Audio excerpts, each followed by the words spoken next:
Hola, hola, bienvenidos a Big Left. No he podido hacer videos porque tuve que viajar a Santiago. He estado con mucha actividad.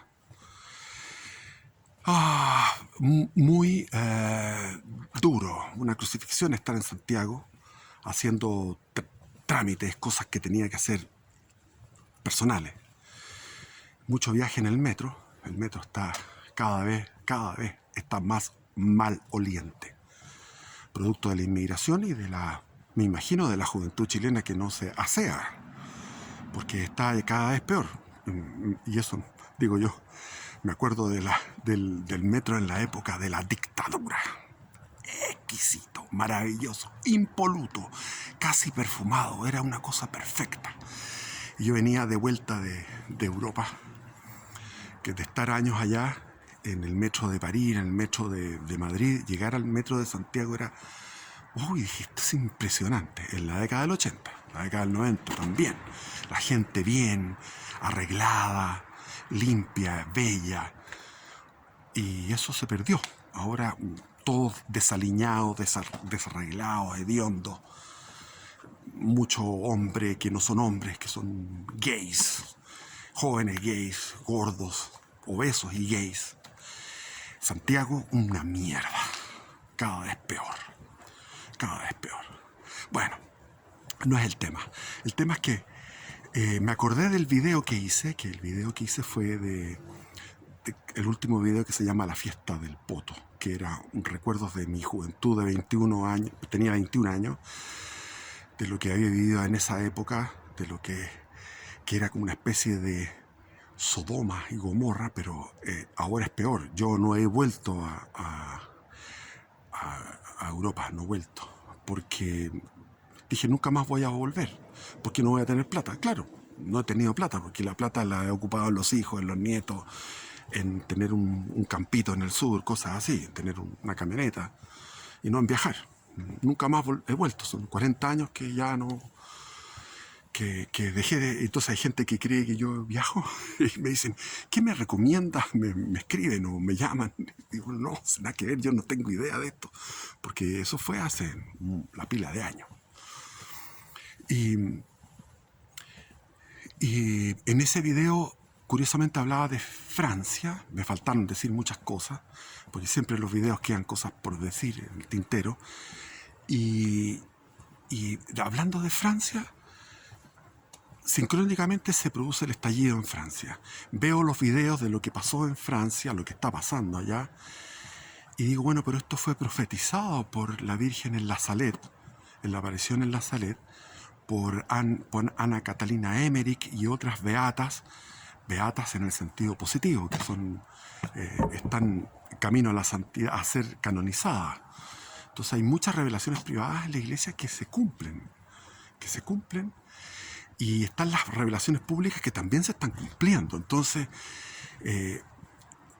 a través de la historia del mundo ha habido personajes que hablan del fin del mundo, y son personajes alucinados, personajes con una frente dura y profética y como gallos como enfermos.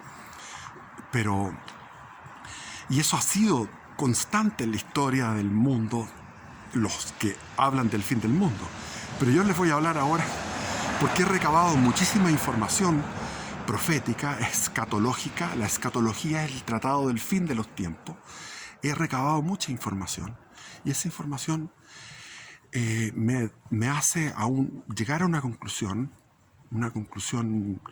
humilde, pero certera, de que estamos en el final de los últimos tiempos, que estamos en tiempos de la parucía, que viene nuestro Señor Jesucristo pronto.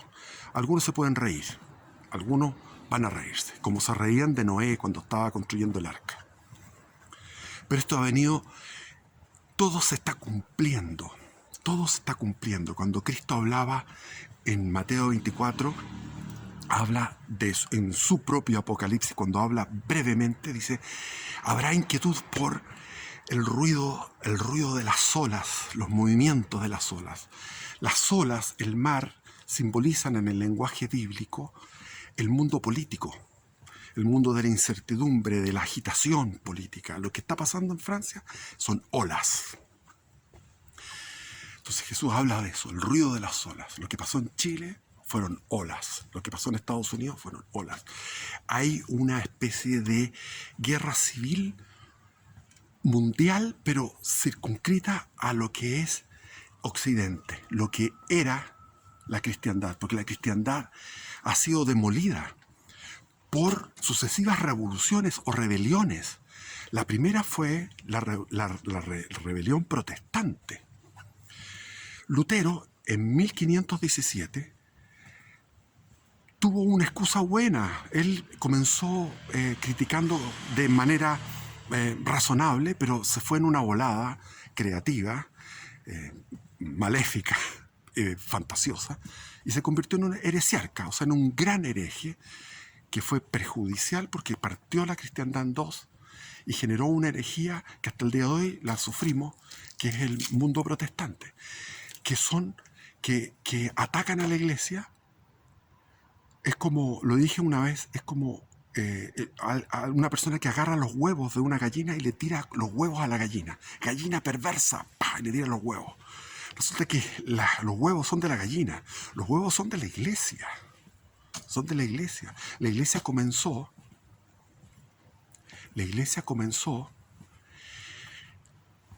50 días después del 7 de abril, que fue la Pascua donde Cristo fue inmolado, donde Cristo se inmoló.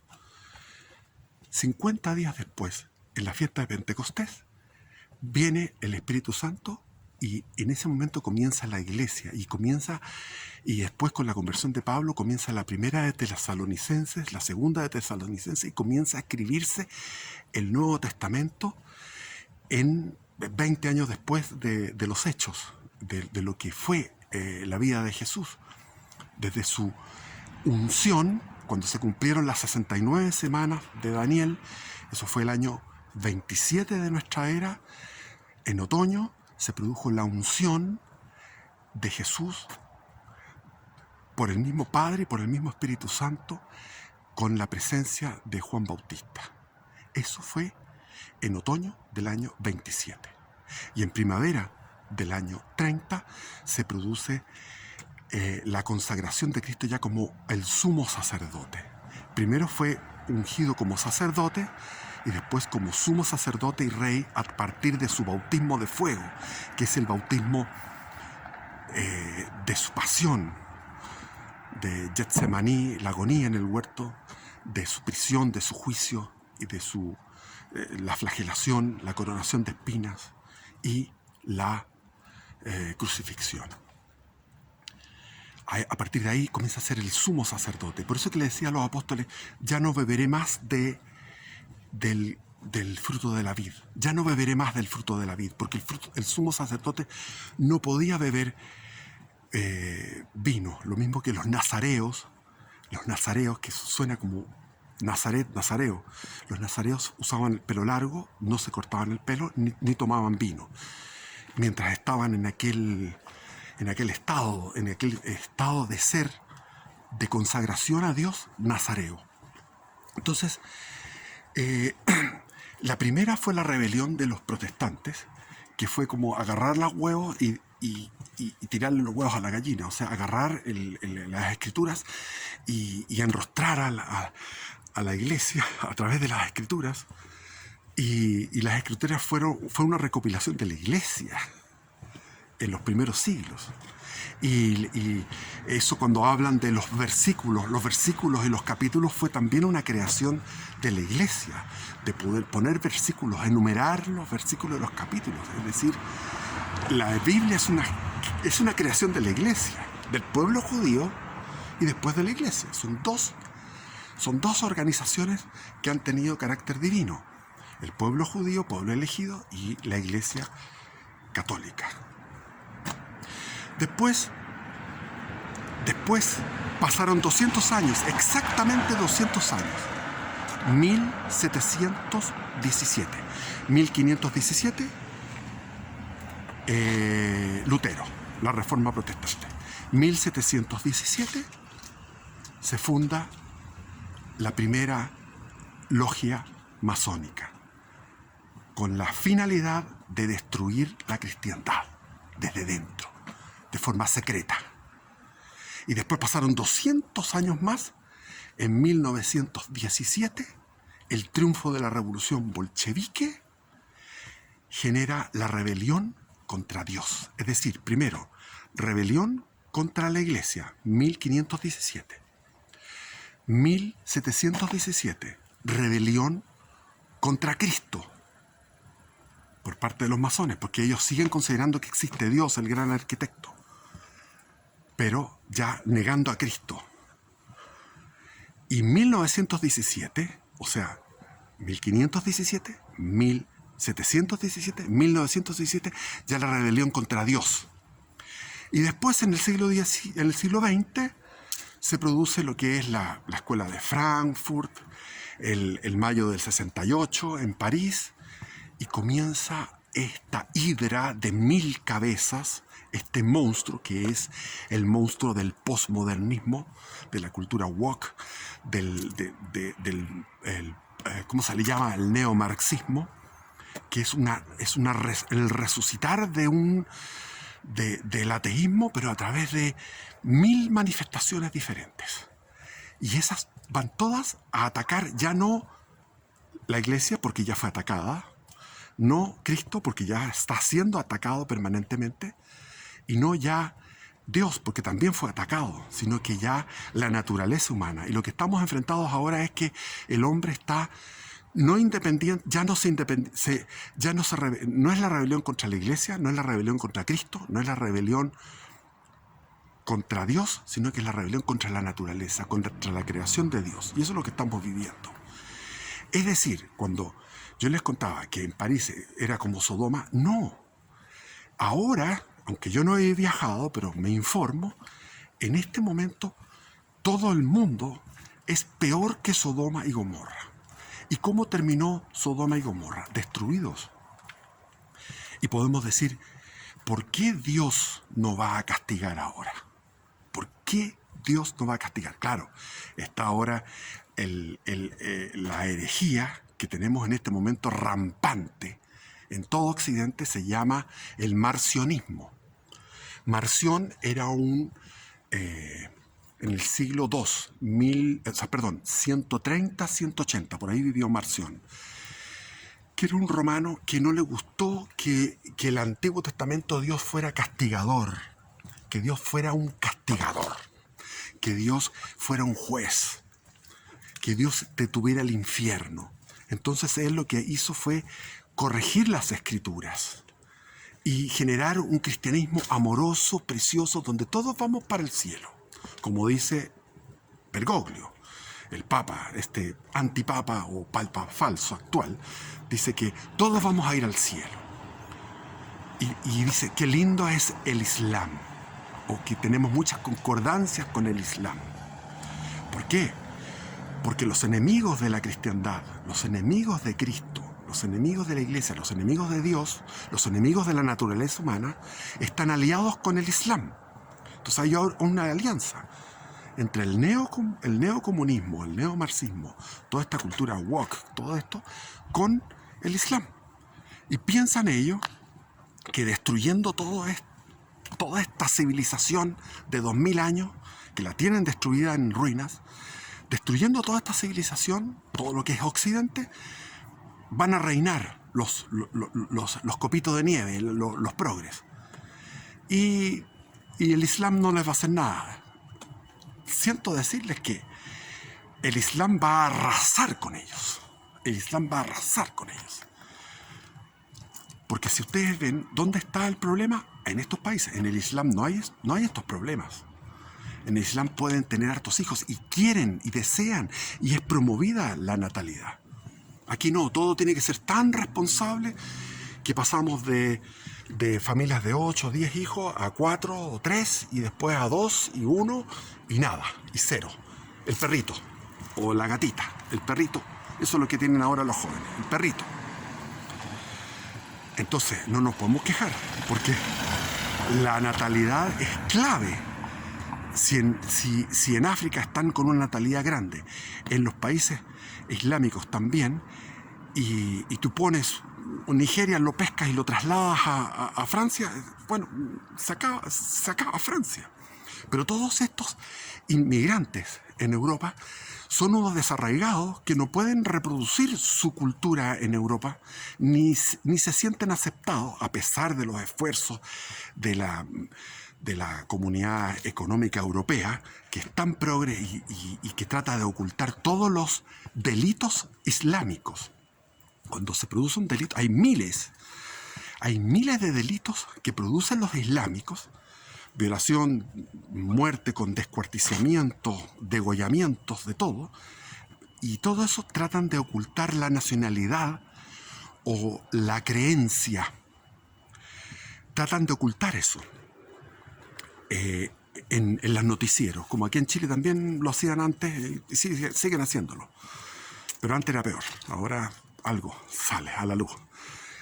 Entonces, hay un consenso progre de proteger al Islam, porque el Islam se carga al cristianismo. Porque en el fondo, el objetivo del demonio es la destrucción del cristianismo. Ese es su objetivo. A través de las logias masónicas, a través del marxismo, del progresismo y del Islam. Y el Islam ha querido hacerlo a través de guerras. Conquistó la península ibérica, después fue por París en aquel tiempo, en la década del, perdón, en el siglo VIII. Y lo paró Carlos Martel en la batalla de Poitiers. Hasta ahí llegaron. Y después, por el otro lado, por el lado oriental, destruyeron el imperio romano de Oriente, que se había separado de la iglesia. El año 1054 se habían separado, y eso les produjo un debilitamiento espiritual, un debilitamiento que lo llevó progresivamente a que el imperio de Bizancio, que fue lo máximo que se produjo en la historia de la humanidad, Bizancio, porque tenía todo lo antiguo, todo lo de la antigüedad, con la civilización que no cayó nunca, el imperio de Oriente, más el cristianismo, más la cultura griega. Entonces eso fue lo máximo, el Bizancio. Cayó en 1453, cayó Constantinopla, lastimosamente, en manos de los turcos. Lastimosamente, fue horrible eso. En paralelo con la invención de la imprenta y a pocos años antes del estallido de la herejía protestante. Entonces esto se ha ido menguando. En un momento la iglesia era desde Irlanda hasta Armenia, hasta Armenia, y desde Armenia hasta Noruega, incluyendo Rusia. Todo eso era una sola iglesia en un momento determinado. Y claro, la iglesia tiene sus problemas, sus errores, porque es una organización humana. Pero si yo leo la historia de la iglesia sobre todo aquí en América, es extraordinaria la historia. Aquí en Chile le debemos muchísimo a la Iglesia Católica, todo lo que hizo para civilizar y evangelizar. Pero voy a lo siguiente. Las profecías privadas se están cumpliendo y las públicas también, lo que indica que estamos a pocos años del fin de los tiempos de la llegada de nuestro Señor Jesucristo. Algunos se van a reír, pero yo estoy cada vez más convencido. Hay dos relojes, dos relojes de Dios: el reloj del pueblo de Dios, del pueblo elegido, Israel, que a pesar de que Israel rechazó a Cristo, no todo, porque hubo un porcentaje, yo diría, me atrevo a decir que un tercio del pueblo de Israel, más o menos, se plegó al cristianismo, porque el cristianismo surgió de Israel. Jesús mandó primero ir a predicar a las ovejas perdidas del pueblo de Israel. Entonces todo el trabajo fue para el pueblo de Israel. En Pentecostés se convirtieron 15.000 en una ciudad que tenía 70.000 habitantes, 15.000 en un solo día, en el día de Pentecostés, fue harto. En realidad fue harto. Entonces, la diáspora judía, cuando San Pablo iba a predicar a las sinagogas en Grecia, en el Asia Menor, todo lo que era lo que es ahora Turquía. Entonces, ese es un reloj. Y Jesús dice, cuando la higuera, que siempre la higuera representa al pueblo de Israel en el lenguaje bíblico, cuando la higuera reverdezca, vuelva a reverdecer, ahí hay una sola generación. Y la higuera ha reverdecido. El año 1967 tomaron Jerusalén. El año 1948, en un solo día, como estaba profetizado, en un solo día resurgió el Estado de Israel. En un día. 1948, no me acuerdo del día, se me olvida el día. Pero en un día, profecías cumplidas. Y el otro reloj es el reloj de la Iglesia Católica. Y ese reloj está dicho por Cristo, el sol se oscurecerá. Y el sol es la Iglesia, donde está Él presente. Presente. Como hay una canción que cuando había misa decía, milagro infinito, que un Dios tan inmenso se haga tan pequeño y humilde en una hostia, en un pedacito de pan, para entrar dentro de mí. Y en todas las iglesias católicas está presente Cristo, hasta el día de hoy, presente con cuerpo, alma y divinidad. Entonces, es el reloj de la Iglesia Católica, es el reloj divino también. Y lo que suceda dentro de la Iglesia es un reloj. Y eso, ya han sucedido cosas. En octubre del año 2019 se hizo adoración a una diosa pagana que es la Pachamama, una diosa andina, de la cultura andina, en los jardines del Vaticano, y se entronizó en el templo más importante, que es el templo del Vaticano. Y eso trajo como consecuencia en el mundo andino, porque estamos relacionados, nosotros somos en Chile, Chile es un portal,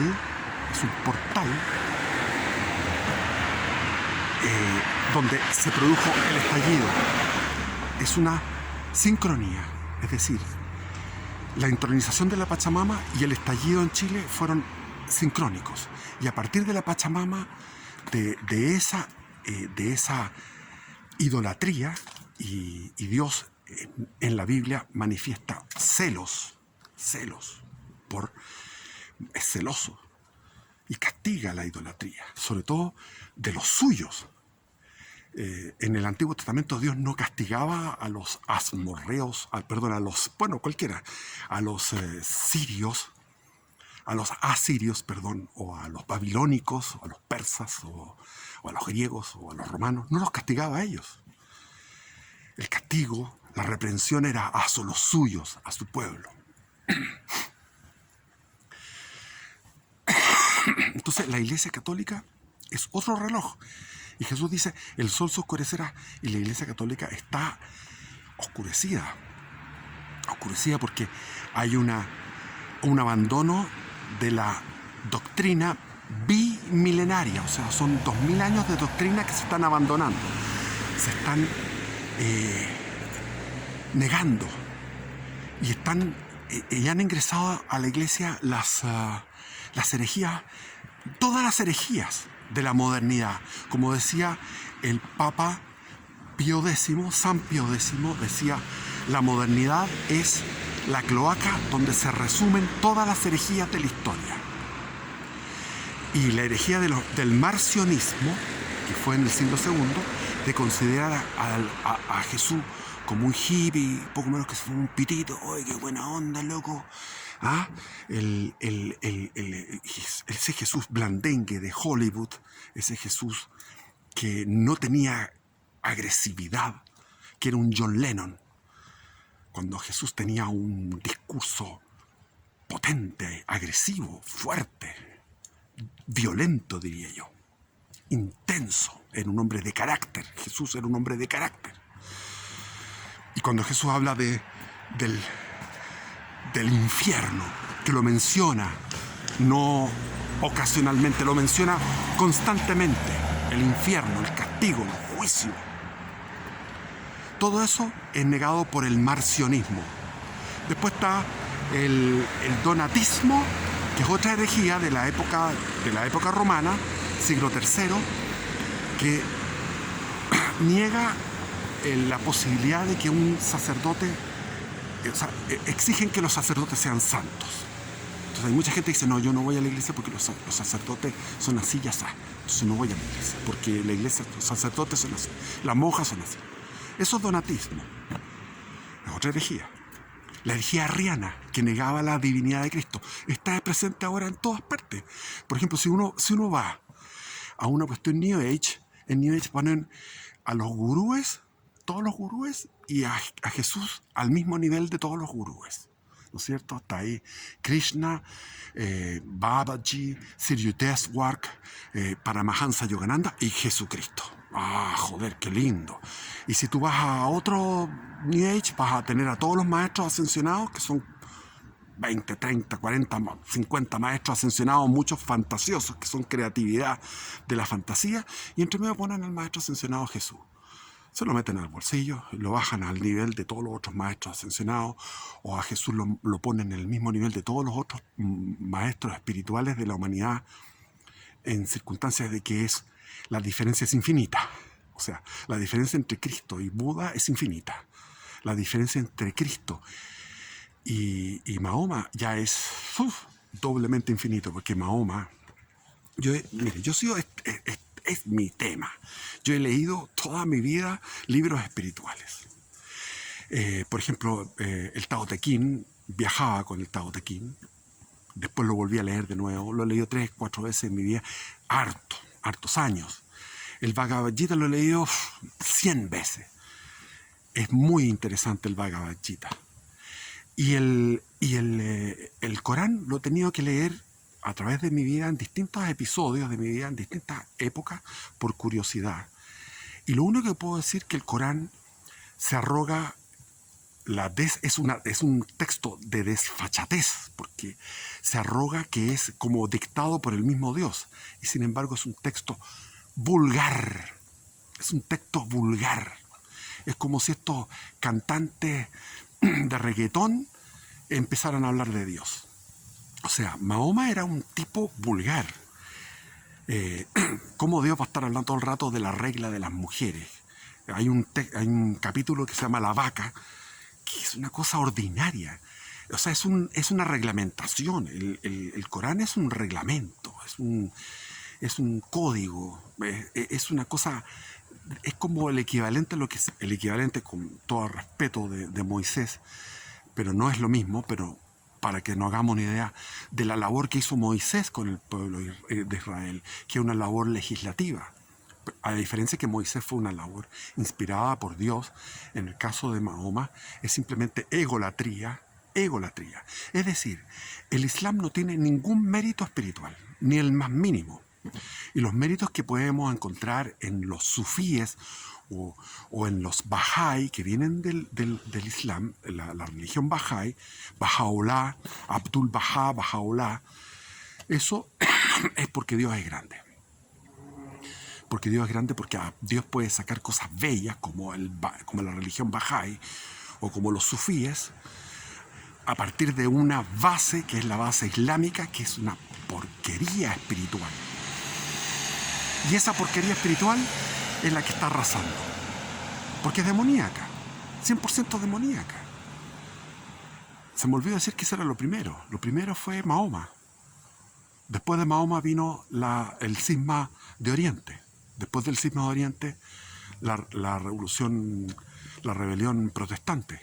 El cisma en Occidente con la reforma protestante en Alemania y en los países donde en Inglaterra, en Holanda, en todos esos países que generaron el capitalismo y generaron todo este mundo moderno, que no habría sido generado sin esa reforma protestante.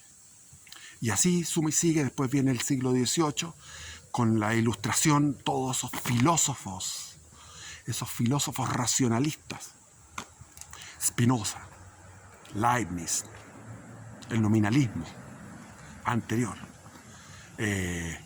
Kant, el noúmeno, el fenómeno, el imperativo categórico. El mundo es un caos informe de sensaciones que los ordenamos con categorías a priori, y esas categorías son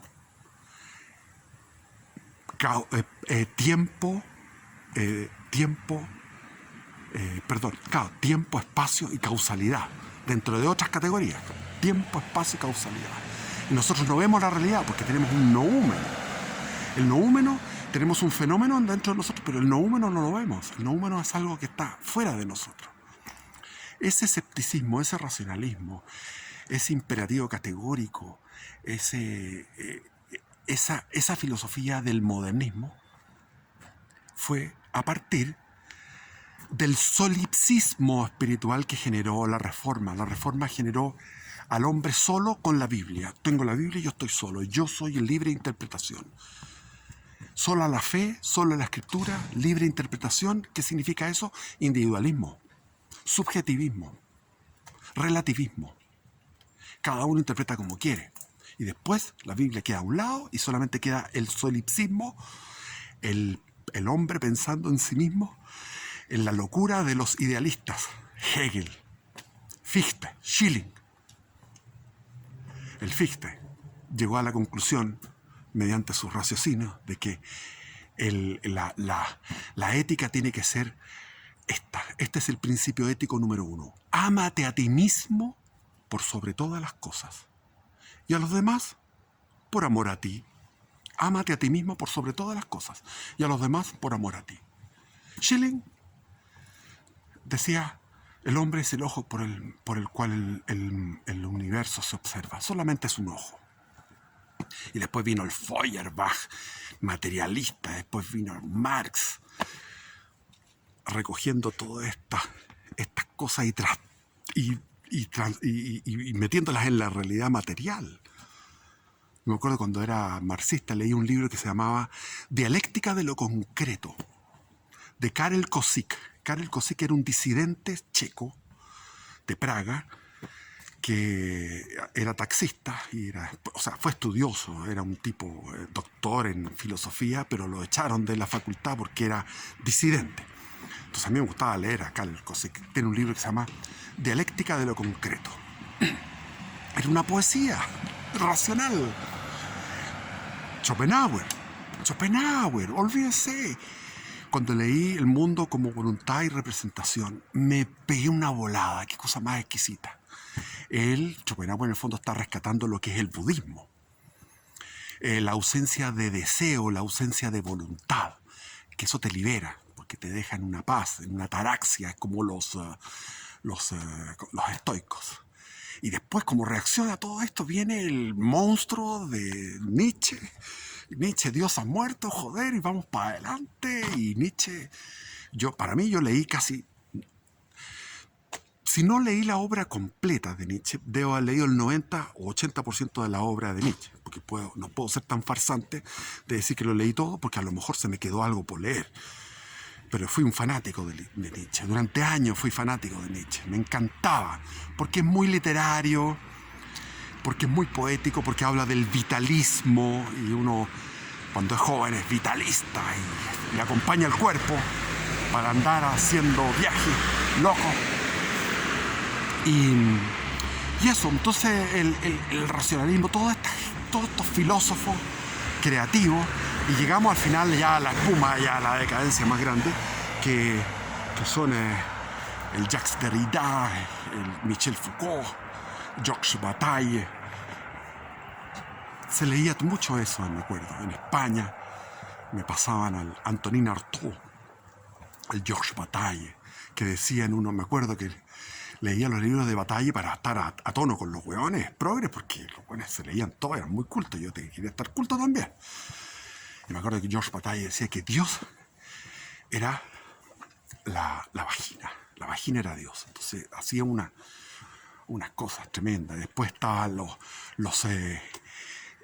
como Aznar, ¿cómo se llamaba ese poeta? Un poeta portugués que tenía varios distintos personajes poéticos. Era exquisito, me encantaba. Era panteísta. Esa es otra cosa, el panteísmo. Y se generaron entonces todo esto, el panenteísmo, que no es el panteísmo, es el panenteísmo, donde la creación está dentro de Dios, pero Dios está también fuera de la creación, trascendiendo la creación. Eso es Spinoza. Y ese era el poeta ¿cómo se llamaba? Se me olvida, porque yo lo dejé de leer, pero me fascinaba. Entonces está el panteísmo, estaba el materialismo dialéctico. Después vino el famoso, el siglo XX, ¿cómo se llamaba el alemán? Heidegger. Ya, vamos para adelante, echémosle. Y todo esto, lo que decía el Papa decía, la modernidad es la cloaca de todas las herejías de la historia.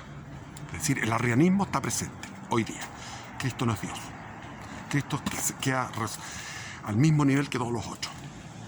El donatismo, no, ¿para qué vamos a ir a la iglesia si la iglesia está mala? Que sea? A pesar de que esté mala, hay que ir. Hay que convertirse. Hay que ir a los sacramentos.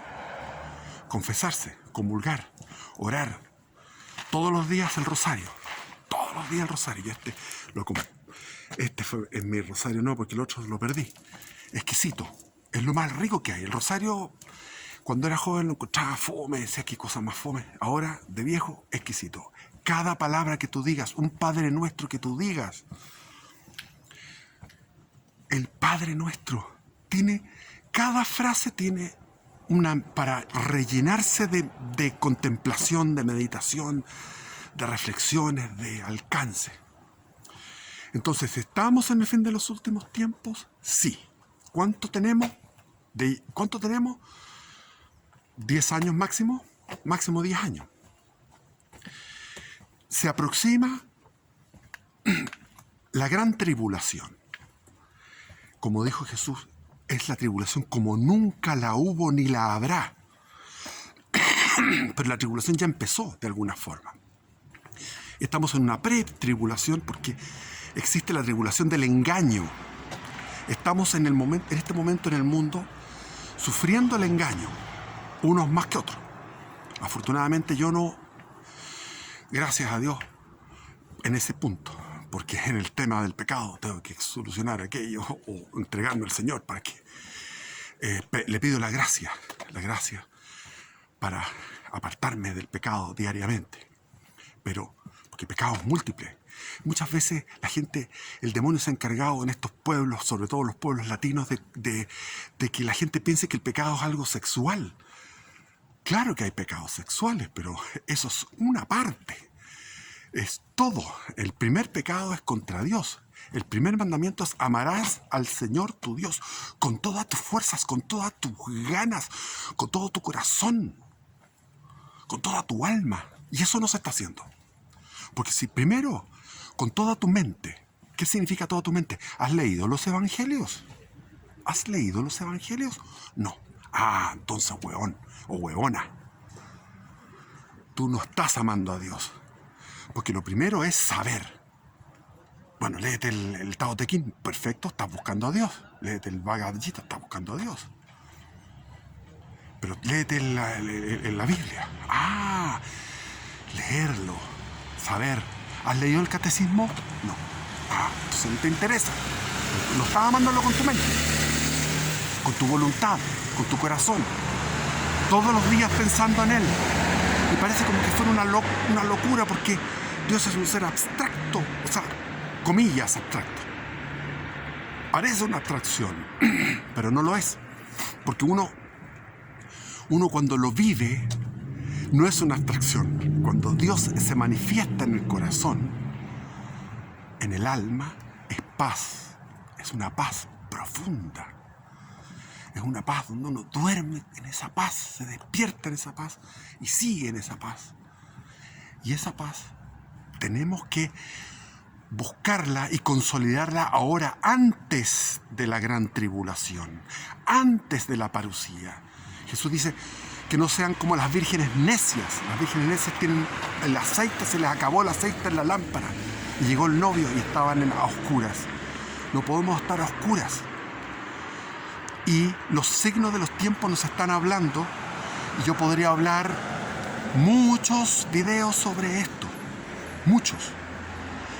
Pero les digo el resumen: esto está sucediendo, es así. Por lo tanto, pongámonos las pilas, convertámonos, llenemos las iglesias, a pesar de que sean iglesias bergoglianas, lo que sea. Lo ideal son las iglesias, la Fraternidad San Pío X, pero no están todas las ciudades. Por lo tanto, uno puede ir a una iglesia Novus Ordo, una iglesia de esta iglesia, a un templo de esta iglesia que está en este momento horrible, pero uno va con la intención de apoyar no las brutalidades que están haciendo, que ahora hasta el Bergoglio, como les digo, encuentra que hay que hacer una religión universal, única. O sea, es un funcionario, Bergoglio, el Papa, es un funcionario de la Agenda 2030. Eso es verdad, es un funcionario. Y hay muchísimos sacerdotes que están con el LGTB y dan la comunión a los divorciados y vueltos a casar, que eso no debiera ser así. No debiera ser así. Uno no puede comulgar si uno ya tuvo un sacramento matrimonial, aunque haya sido hace 30 años. No puede, si está vuelto a juntar. O sea, uno tiene que estar en una soledad para poder tener a Cristo en la comunión. Si no, tiene que mantenerse. Si no está así y está en una unión ilegítima, tiene que mantenerse con oración, con implorar la misericordia de Dios y con el rosario diario. Es decir, van a venir tiempos muy duros, y en esos tiempos duros que los estamos viviendo ahora como espirituales, porque son tiempos de engaño. Eso es lo que vivimos ahora, el engaño. Eso es lo que más duele, la mentira. Eso es lo que reina en este momento. Bueno, eso era. Ya, no voy a seguir hablando porque bendiciones y viva Cristo Rey.